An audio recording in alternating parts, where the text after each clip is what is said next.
कक्षा 9 हिंदी क्षितिज में पाठ है। सर्वेश्वर दयाल सक्सेना जी का पाठ है मेघ आए। इस कविता में सर्वेश्वर दयाल सक्सेना जी ने ग्रामीण जीवन का वर्णन किया है, जो बारिश आने पर वहाँ का जीवन अत्यंत आनंदमयी हो जाता है। किसान खुश हो जाता है बारिश को देख करके। वो वर्णन इसमें किया गया है। मेघ आए। देखो, इस कविता में वर्षाकालीन समय में घिरने वाले बादलों का सजीव चित्र खींचा है। कवि कहता है, मेघ आए बड़े बंठन सवर के, मेघ आए आगे आगे नाचती गाती बयार चली, दरवाजे खिड़कियां खुलने लगी गली गली, पाहुन जो आए हों गांव में शहर के, मेघ आए बड़े बंठन सवर के। तो बादल बहुत बंठन सवर के अर्थात सज सवर कर आकाश रूपी ससुराल में आ गए हैं। आगे आगे नाचती गाती बयार चली का मतलब उनके स्वागत में पूर्वा हवा आगे आगे नाचती हुई चल रही है। दरवाजे खिड़कियां खुलने लगी गली गली। जैसे अतिथि के आने पर उत्साह का वातावरण बन जाता है, ठीक उसी प्रकार से मेघ रूपी पाहुन के आने पर सभी लोग उल्लासित होकर अपने दरवाजे और खिड़कियां खोल रहे हैं।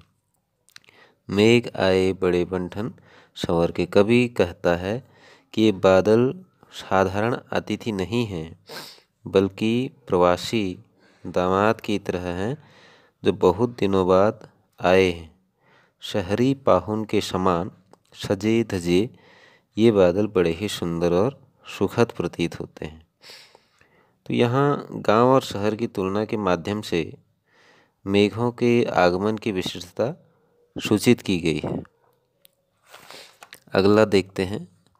पेड़ झांकने लगे गर्दन उचकाए, आंधी चली धूल भागी घाघरा उठाए, बाकी चितवन उठा नदी ठिठकी घूंघट सरके, मेघ आए बड़े बंठन सवर के।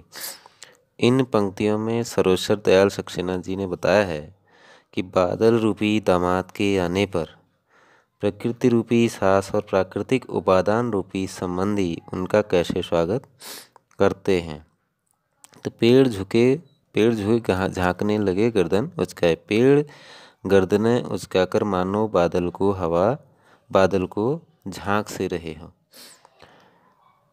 प्रसन्नता के अतिरिक्त से आंधी जैसे हवा चलने लगी है और धूल रूपी युवती जो है लाज के मारे भागती जा रही है। बाकी चितवन उठा नदी ठिठकी घूंघट सरके। नदी अपनी बाकी आँखों से प्रियतमा की भांति चोरी चोरी बादलों को देख लेती है, लेकिन अनजाने में ही उसका घूंघट सरक गया है और इसे जानकर वह सहम सी गई।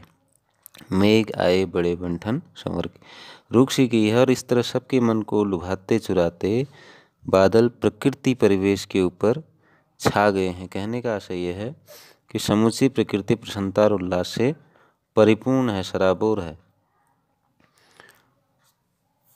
इन पंक्तियों में कवि ने प्रकृति के माध्यम से मानवीय क्रियाओं और हाव भावों का सजीव वर्णन किया है। बूढ़े पीपल ने आगे बढ़कर जुहार की, बरस बाद सुध लीनी, बोली अकुलाई लता ओठो किवार की, हर्षाया ताल लाया पानी परा धर के, मेघ आए बड़े बंठन समर के। इन पंक्तियों में प्रकृति के विभिन्न अंगों, पेड़ों, लताओं, ताल, पोखरों के माध्यम से वर्षाकालीन बादलों के घिराने पर प्रसन्नता का वर्णन हुआ है। कवि कहता है कि बूढ़े पीपल ने आगे बढ़कर बादलों से विनती की कि कई वर्षों बाद आए। कहने का तात्पर्य है कि पीपल का पेड़ जंगलों और वनों में उगता है और बादल के आने पर ही उसे पानी प्राप्त होता है। पीपल जो है वर्षों तक जीवित रहने वाला पेड़ है, उसकी लंबी आयु होती है, तो इस कारण कवि उसे बूढ़ा कहकर संबोधित कर रहा है। लता किवाड़ की ओट से लजाती हुई सी बोली, बोली अकुलाई लता ओठ हो किवाड़ की, हर्षाया ताल लाया पानी परात भर के। लता किवाड़ की ओर से ले जाती हुई बोली कि कितनी देर लगा दी। ताल अपने आकार रूपी परात में पानी भरकर लाया। हर्षाया ताल लाया पानी परात भर के। मेघ आए बड़े बंठन संवर के। मेघ रूपी पाहुन इस प्रकार धरती के प्रकृति प्रवेश को प्रसन्नता से भरते हुए नजर आ गए। यहाँ अतिथि के आने पर कुशल क्षेम पूछने और उसका स्वागत करने की जनमानस में प्रचलित क्रियाओं को प्राकृतिक वनस्पतियों का मानवीकरण कर उनके माध्यम से वर्णित किया है। क्षितिज अटारी गहराई दामिनी दम की। क्षमा करो गांठ खुल गई अब भरम की। बांध टूटा झरझर मिलन के आंसू ढर के। मेघ आए बड़े बंठन संवर के। प्रकृति के तत्वों के माध्यम से बादलों के आगमन से उपजी प्रसन्नता का वर्णन करते हुए कवि कहता है कि क्षितिज अटारी गहराई दामिनी दम की, अर्थात बिजली क्षितिज रूपी अटारी पर बादल रूपी प्रियतम को देखकर चमक उठी। उसने कहा क्या कहा? क्षमा करो गांठ खुल गई अब भ्रम की। उसने कहा कि क्षमा करो कि भ्रम की गांठें अब खुल सी गई हैं। दामिनी रूपी प्रिया का बादल रूप प्रियतम को जब मिलन हुआ तो लंबे वियोग के बाद उत्पन्न मिलन सुख से आंसू छलक उठे। बांध टूटा झरझर मिलन के अश्रु ढर के। मेघ आए बड़े बंठन संवर के। तो बादल इस प्रकार सच समझ कर धरती के प्रकृति परिवेश को सुखी बनाने आ गए।